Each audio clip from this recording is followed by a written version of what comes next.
ശ്രീകണ്ഠാപുരം തളിപ്പറമ്പ് സംസ്ഥാന പാതയിൽ പരിപ്പായി കക്കരക്കുന്ന് വളവ് നിവർത്തണമെന്നാവശ്യപ്പെട്ട് നാട്ടുകാരുടെ നേതൃത്വത്തിൽ ഒപ്പുശേഖരണം നടത്തുകയും മുഖ്യമന്ത്രിക്കും പൊതുമരാമത്ത് വകുപ്പ് മന്ത്രിക്കും ഭീമഹർജി നൽകുകയും ചെയ്തു.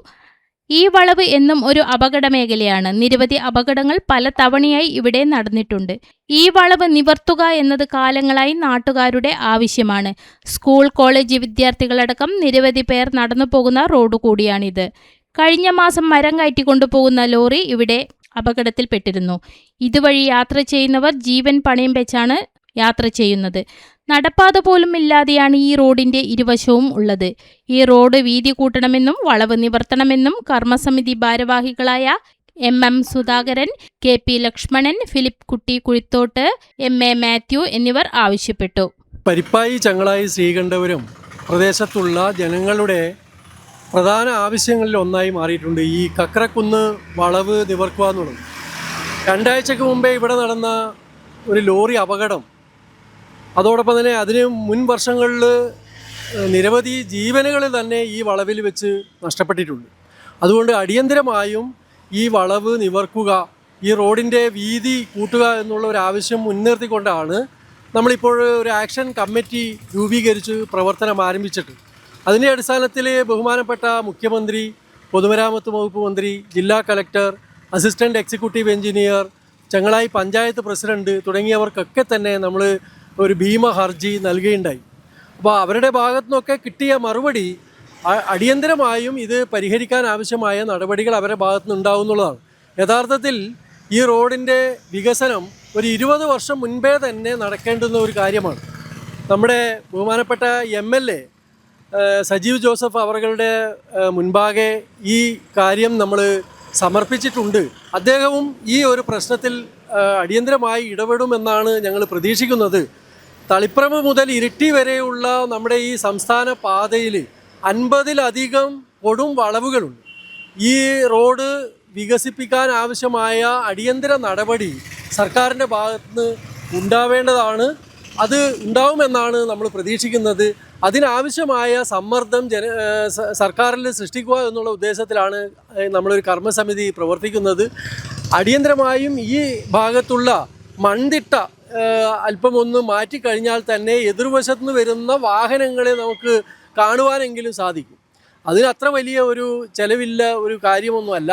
അതെങ്കിലും അടിയന്തരമായി നിർവഹിച്ച് കിട്ടണം എന്നുള്ളതാണ് ഞങ്ങളുടെ ആവശ്യം. ഇന്നിപ്പോൾ ഞങ്ങൾ കണ്ണൂർ പോവുകയാണ്. ഇതുമായി ബന്ധപ്പെട്ടിട്ടുള്ള നിവേദനം കൂടുതൽ അധികൃതർക്ക് കൊടുക്കുകയും അവരുമായിട്ട് കാര്യങ്ങൾ സംസാരിക്കുകയും ചെയ്യുക എന്നുള്ള ഉദ്ദേശത്തിലാണ് നമ്മളിത് ചെയ്യുന്നത്. ഇതാണ് നമ്മുടെ പ്രസിഡന്റ് ശ്രീ സുധാരേട്ടൻ ഇതുമായി ബന്ധപ്പെട്ട് 2 വാക്ക് പറയും. കക്കരക്കുന്ന് വളവ് ഇത് ഇന്നോ ഇന്നലെ ഉണ്ടായ സംഭവമല്ല. ഇത് ഒരു പക്ഷേ പഴയ കാലത്തെ പഴയ സ്ഥലത്തിൻ്റെ ആ അതിര് കണക്കാക്കി അന്ന് വെറുതെ മണ്ണുമാന്തി എടുത്ത ഒരു വഴിയാണ് ഇത്. പിന്നീട് റോഡായിട്ട് തിരിഞ്ഞതും ഇത് ഒരു ഭീകരമായൊരു പ്രശ്നമായിട്ട് വളർന്നതും അങ്ങനെയാണ്. യഥാർത്ഥത്തിൽ അലൈൻമെൻറ്റോടുകൂടിയ റോഡ് അല്ല ഇത് പണ്ടത്തെ വളവും പണ്ടത്തെ ആൾക്കാരുടെ താല്പര്യം അനുസരിച്ചും സൃഷ്ടിച്ചതാണ്. ഇത് മനസ്സിലാക്കിയിട്ട് ഇത് 1977 ഇവിടെ സുമ്മയ്യ ബസ് അപകടത്തിൽപ്പെട്ടു. 3 പേര് മരിച്ചു. അതിനു മുമ്പ് പ്രശാന്തി ബസ് ഇവിടെ 1976 പ്രശാന്തി ബസ് ഇവിടെ അപകടത്തിൽപ്പെട്ടു. അന്ന് ഒരാൾ മരിച്ചു. ഈ സുമ്മയ്യ ബസ് മരിച്ച ആ കാലത്ത് തന്നെ ഞങ്ങൾ 19 പേര് ഒപ്പിട്ടിട്ട് ഒരു നിവേദനം ഒന്ന് മന്ത്രിക്ക് കൊടുത്തു. മുഖ്യമന്ത്രിക്ക് കൊടുത്തെന്നാണ് എൻ്റെ ഓർമ്മ. മുഖ്യമന്ത്രിക്കും പിന്നെ വകുപ്പ് മന്ത്രിക്കും അത് കളക്ടർക്കും അതിനോടനുബന്ധിച്ചോട്ട് എല്ലാ മേലധികാരികൾക്കും ഞങ്ങൾ നിവേദനം ഒന്ന് കൊടുത്തിരുന്നു. ഇതിന്ന് ചെയ്യാം, നാളെ ചെയ്യാം എന്ന് പറഞ്ഞ് ഞാൻ തളിപ്പറമ്പ് അസിസ്റ്റൻ്റ് എഞ്ചിനീയറുടെ അടുത്ത്, അന്ന് തളിപ്പറമ്പ് അസിസ്റ്റൻ്റ് എഞ്ചിനീയറുടെ കീഴിലുള്ള ഭാഗമായിരുന്നു. അസിസ്റ്റൻ്റ് എഞ്ചിനീയറുടെ അടുത്ത് ചെന്നിട്ട് ഇതിനെപ്പറ്റി പറഞ്ഞപ്പോൾ എന്താ, നിങ്ങൾ ഒട്ടും വിഷമിക്കണ്ട, ഞങ്ങളതെല്ലാം പ്രപ്പോസലായിട്ട് ഞങ്ങൾ രൂപീകരിച്ചിട്ടുണ്ട്, സർക്കാരിലേക്ക് അത് സബ്മിറ്റ് ചെയ്തിട്ടുണ്ട്, അതിൻ്റെ പെർമിഷൻ കിട്ടിക്കഴിഞ്ഞാൽ ഉടനെ ഇവിടെ പ്രവർത്തനം ആരംഭിക്കും എന്നാണ് അന്ന് അസിസ്റ്റൻ്റ് എഞ്ചിനീയർ പറഞ്ഞത്. അത് നമ്മൾ വിശ്വസിച്ചു. ഇത്രയും കാലം കഴിഞ്ഞു, ഇതിനും ഒരു മാറ്റവും ഇതുവരെ ഉണ്ടായിട്ടില്ല. ഇവിടെ അപകടം നിത്യേന എന്നോണം അപകടം സംഭവിച്ചുകൊണ്ടിരിക്കുക. ആർക്കും ഒരു വേദനയില്ല. ഇവിടെ ധാരാളം കുട്ടികൾ സ്കൂളിലേക്ക് പോകുന്നുണ്ട്, കോളേജിലേക്ക് പോകുന്നുണ്ട്.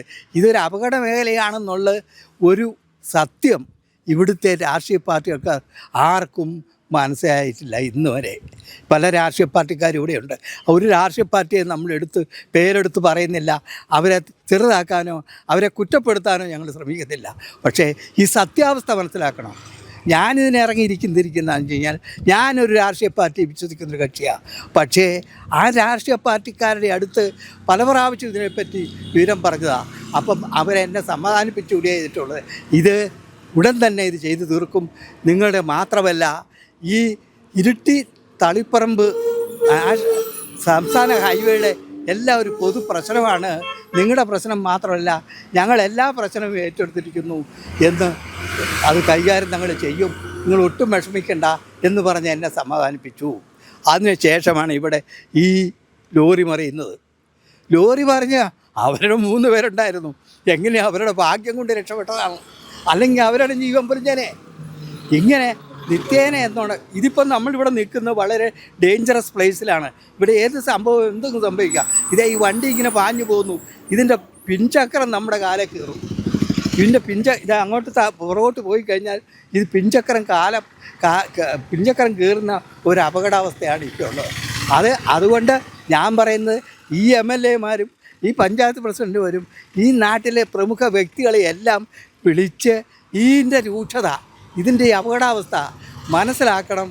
മനസ്സിലാക്കിയിട്ട് വേണം ഇതിൻ്റെ പരമപരിപാടിക്ക് ഇറങ്ങാൻ എന്നുള്ളതാണ് എൻ്റെ ആഗ്രഹം.